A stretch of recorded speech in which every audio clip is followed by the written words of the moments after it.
Hello, good afternoon to everybody. This is WonderScience and Felipe speaking. I have a special guest here today with us, and today it's a very special day because it's Nina Buchanan. She was my colleague doing the PhD at UCL. She was with me in the lab, and we share good things, bad things. We were friends, and she's my English sister. William was my English brother. So Nina she's great. She started with Julian Lewis, isn't it? She was I was with David Ish-Horowitz at Cancer Research that's UK for a little bit of work experience yes. before I came up to UCL to do my PhD. Okay, that's it. David was in the same lab as Julian, wasn't it? It Same was. group, yeah. Yes, same group. Yeah, what's it is it? But so Nina was there, and then she did a PhD with me. We were in Mazda Tada lab in the big lab of Steve Wilson. This works like these small labs in big labs, and then Nina, she had a passion for books and for writing. So I think for me, what's really hard to do the PhD thesis, but for her, she enjoyed writing up. I think she has a passion about reading and writing, and so that part was easy for her, and for me, it was very difficult. Oh, you were doing it in your second language, so that's fair enough. So tell me about a little bit about the afterwards of your PhD, because that part I was already here in Portugal, so I didn't know all the steps. So please help me, Nina, to conclude where are you today and what did you did afterwards, please. So right now I am the editor of this magazine called Specialized Medicine, which is very beautiful, and it is my baby. And I'm also the commissioning editor for this magazine, Guidelines in Practice. I work for a small publishing firm that supports the NHS by digesting and summarising guidance on a number of clinical areas. I got here by becoming the assistant editor of a publication called The Obstetrician and Gynecologist after my PhD. So I left science and became a publisher. I really enjoyed learning all the new skills that I learned. But obviously they took a bit of a chance on me because I wasn't a graduate in English or publishing. I had my PhD and experience of writing my thesis, and that was it. In the meantime, between finishing at the Obstetrician and Gynecologist and starting as the editor of Specialised Medicine, I worked as a freelance editor for a number of freelancing firms, doing scientific and medical editing for almost 10 years. Oh. I know, a long time. Blimey. So what do you think it's, so you have your passion for books gave fruits and for writing and everything. So what do you think was your main attitude or main principle that give you motivation to complete your studies, your PhD? Because it's really hard when we are in the final stage and in the final steps. What gave you, what were you thinking about, and what did you were your goals, and what did you think to yourself to convince you? Well, I think it's quite hard to know when to stop when you've got enough. So I took advice from various mentors and supervisors, particularly Les Dale was very helpful to me when he said, bring me all of your evidence and we'll go through it together and we'll see whether you have enough to start writing now. I mean, my main motivation for finishing up was really because unfortunately my mum passed away in the second year of my PhD and I took a little time out and people started saying to me, well, you've taken a lot of time out, will you finish now? And I felt really stung by that. Now that it was even more of a challenge, I was even more determined not to let it slip through my fingers. So I became very motivated. I even repeated a lot of my experiments that I'd done early on just to really make sure I'd nailed it. I became quite obsessive, I think, in the end. So yeah, I was under pressure in terms of time, but also I became very determined not to let it go. Oh, you were talking about two things that I was thinking about, because your mom died and my grandma died, and both of us were like, oh my God, these were so special persons for us. My grandma, she raised me because my parents were divorced. Your mom is your mom.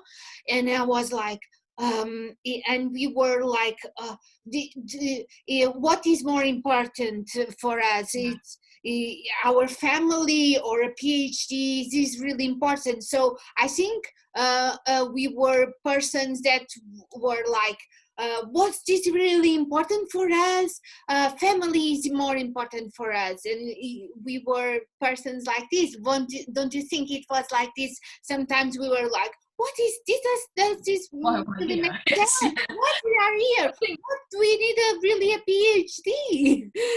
Yeah, I think it made me come to a crossroads where I could either think, well, you tried your best, but circumstances were against you, and so walk away.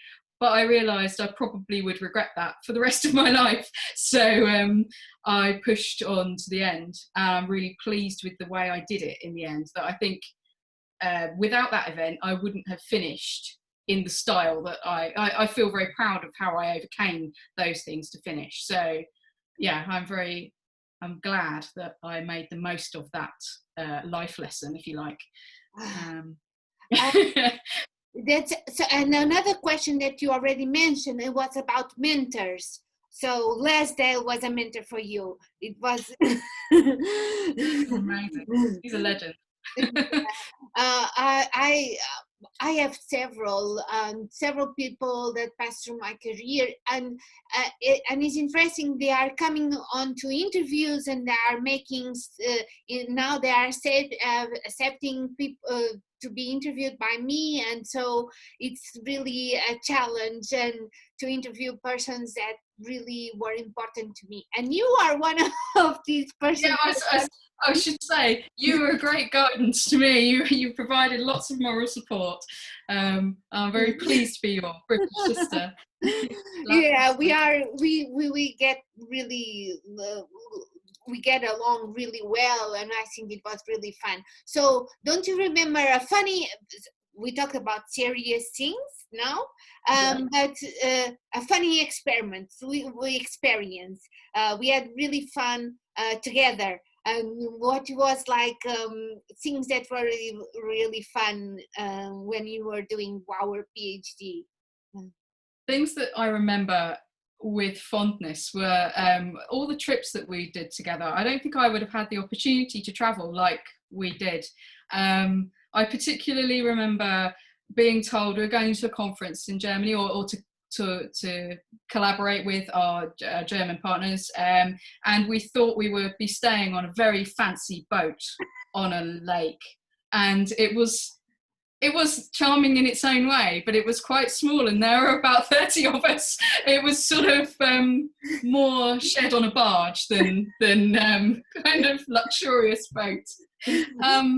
And it was quite cold. I mean, it was an experience, wasn't it? And we had another experience in a boat. Remember Mariana's dash party, Mariana's party when she was getting married, Mariana, and we had that boat party, amazing boat party in the Thames. I'm not sure I was there for that one. Maybe that's before my time. It's I think unlike we me were to in leave a that party. one. You were really with a black dress, really fancy, and we were all dressed up, and Alfonso was in a Spanish suit, and Mariana. So I think we had fantastic moments, and really other moments that were really not so good, but we had also amazing moments. And my birthday parties were really nice as well, at Troubadour and stuff like that. So we had really we're in a Japanese lab as well, so we got exposed to delicious food. In fact, all of the wider members of the Wilson lab had a thing for bringing in food. There would always be amazing food in the corridor from all over the world, and it was fantastic to just, when you were finished for the day or had a break, to go and congregate and to share in people's home cooking, people's amazing food. Whenever people went abroad, they would bring back food. You can see I'm food motivated. And when anybody got a paper, we had a bottle of champagne and stuff like that. Steve would come with champagne, and what we are celebrating? Oh, someone got a paper in I don't know where, and someone. It was really good fun. So my next question was: do you think it's good for a scientist to be exposed, because that lab was completely multicultural? There was people from anywhere in the world, from Japan, France, Germany. Do you think it makes us grow up as a person and as a scientist? Yeah, and as a citizen of the world, really. I came from quite a small town and I was the first in my family to go to university. I don't think my parents would have ever imagined that I would be working alongside people from all nations, going around the world delivering posters and abstracts and taking part in collaborations. I think that it's enriched my career, but also my personal life, no end. It's true. It's true, because I was like I'm very more communicative and outgoing, and for me I was like, the first few months when I arrived, I was, anything could happen to me in London and nobody cares in the tube. In Lisbon, everybody's like, "Oh, what happened? Are you feeling okay? You look sad. It's like a small town, like you." And when you go to London, it's like it's overwhelming, isn't it? Yeah, it's overwhelming, and you meet people all over the world, and you get really I was overwhelmed with the experience and meeting all over all these different people. So we had the same conclusions. And what do you think about Maza's lab now? We went both to communication, because nobody stayed in doing experiments or being a group leader. Do you think it's because of because maybe we are very similar, or we like communication, or we get really burnout and exhausted because Maza, what is Maza? He does a lot of experiments and stuff like this.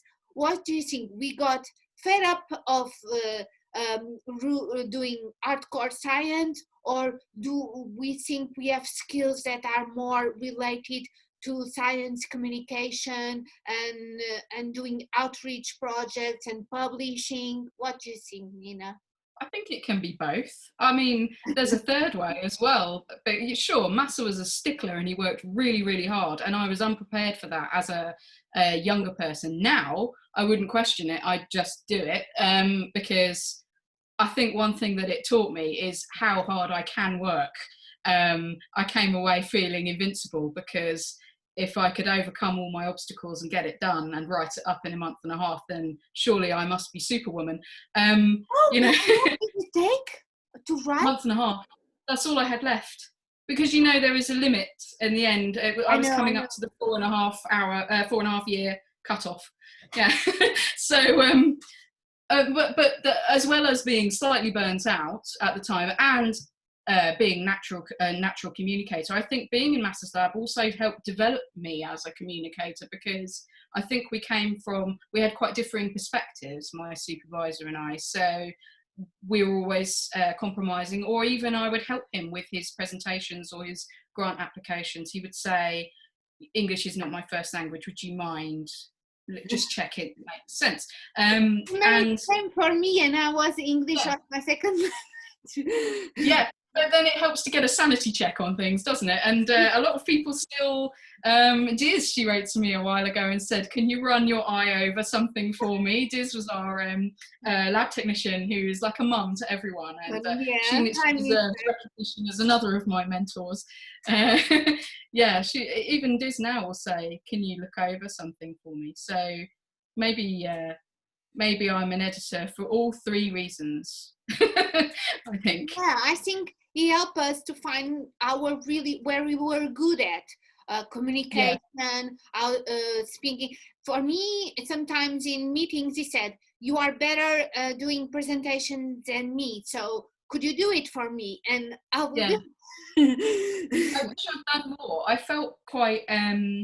I did public speaking at school. I was in performing arts groups and things. Then when I got to do my PhD, I clammed up and I wrote, but I didn't present my work. I felt quite uncomfortable doing that. That's a sort of regret of mine now, that I didn't. I felt like my work perhaps wasn't as good as other people's work. I think there is a tendency for PhD students to compare themselves to others and assume that your mistakes or the things that aren't working for you are huge, whereas everybody is experiencing those things, and they have, you know, experiments that don't work so well, or failures, and they need to, it's how you respond to those, isn't it? It's how you pick yourself up. So I Exactly. wish I'd presented more. I wish I'd done more now. Oh no, you did fine. Another question that I have for you, in terms of networking, do you think networking before and after the PhD are two separate things? Or do you think that it's still good to network with people that you met in during your PhD? I definitely still talk to people that I met during my PhD, as particularly now that I'm in charge of a journal. I now find myself looking back over past relationships, and even students, even from my undergraduate degree, and think, where are they now? Can we help one another? Are they working on something that I could publish an article about, and it would help me, and it would bring publicity to what they're doing? I think that I use all parts of my career in what I'm doing now, and I'm definitely keen to maintain all of those contacts that I made during my PhD and before. So Steve? it's not a box for me. They're all part of one continuum. So Steve is a quite important person in the terms in welcome, and so he's to be in his lab. Everybody says, "Oh, that's very good," and so I think I agree with you what you are saying. So that's important. I think it's very important. So so how did the PhD transform and I think it improved your career and transform your career. So what do you think? What is the plus value that gave you to your career, the PhD? What do you think it was? It transformed completely your career, or and mm, your way of seeing things? I think that my PhD has brought incredible value to me as a potential employee. I got the job at the Royal College of Obstetricians and Gynecologists because I had a PhD, and they said that even though it was only loosely related to what I would be working on, they were impressed with the things that you have to do as a PhD student, like independent working and research and organising and managing your own day, and being able to use your initiative, problem solving, all of that sort of thing. They were impressed that I'd shown a capacity to learn and to follow instructions and to be thorough, and they were willing to hire me into a completely different field of work on the basis of that. So I owe a lot to my PhD. Perhaps not what I expected when I set out on my PhD journey, which was that I would get a postdoc and I would go have a scientific career. So the things that I've taken from it, sort of my attention to detail and ability to work independently, they're transferable skills, I guess. They apply across my career. So, A lot of value, I think. Yeah. So, did you ever think to return to academia or to the academic world? You are in the publishing sector, but in somehow teaching. I think you are good at teaching, Nina. So, don't you think it could be still an alternative for you? I think that I had thought about it. I think I felt very privileged to be coming from a small town and then going to work in science and being a woman in science. And I did think about returning. I don't think it's that compatible with family life, which is a pity. I have husband and son now, and I think it would be difficult to work those long hours, but things are changing and it's easier for women to work in science now. So perhaps times have changed since I left. I had myself very much in my mind fitted up for the role of a lecturer, and it was a shame that in the end I didn't feel like I had quite the right qualities for the research part of that role. If I could have got a job and just lectured all day long and not been in the lab, then I probably would have taken it. I did quite a bit of demonstrating and teaching in developmental biology classrooms and in the morgue, in the dissection room. Quite enjoyed that. I would have loved to have been a lecturer, I think. Yeah, but it question. Sorry? I'm glad that I made that question about academia, because I think you are a good teacher. I thought, if you'd asked me as a child what I wanted to be when I grow up, I would have said a teacher or an author. And I kind of get to do all of it now. So I've made it my own way. I get to do everything with my journal. We are finishing. These are short interviews. So I would like to know, what is your opinion about COVID-19 and about this outbreak? What, as a science communicator and a scientist and a PhD, what do you think? What should be our take-home message, and what we are learning about this experience in our lives? Well, I've been in a unique position to be commentating on this as the editor of a magazine about specialist care. Obviously, resources needed to be diverted into the fight against COVID-19, and we were underprepared in terms of protective equipment for healthcare professionals and funding, and essential care for patients must continue, and there's going to be a lot of fallout after we begin to recover from COVID-19. So I think that we're going to be seeing the effects of it for years to come. Hopefully what my company and other companies are doing will support healthcare professionals to keep going and keep providing that essential care for non-COVID conditions once we get on top of COVID-19. Okay, I think that's very important. It's a wake-up call for everybody, isn't it? Oh, yeah. So everybody has to realize what they are doing. Scientists, politicians, everybody needs to have a look what is really needed, what about NHS and our national our NHS Portugal has a really difficult role as well when we're trying to do our best.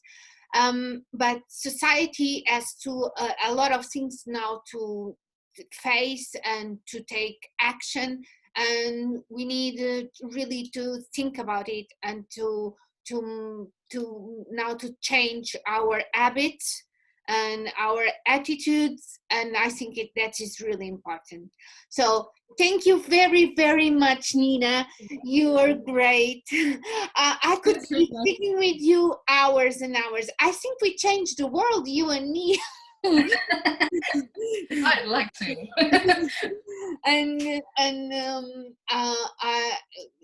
I really miss that old times with you in the lab. Yeah. And it was really good fun. And us in Germany and Berlin in that houseboat was really fantastic. Really funny. And I can laugh about it now. it was I thought it was a really posh place, and then it was it was a house but falling at pieces, and we got really both sick because it was I really think that my expression in every photo is disappointment. I couldn't hide it at all. I think I also had flu or something, so I just looked ill and sad in every photograph. Oh dear. So thank you very much. Have a really nice week with you, and everything goes really well. And thank you for this challenge, and have a really and nice and rest of the day. Thank you very much, Lina. Bye bye to you. Bye. Bye.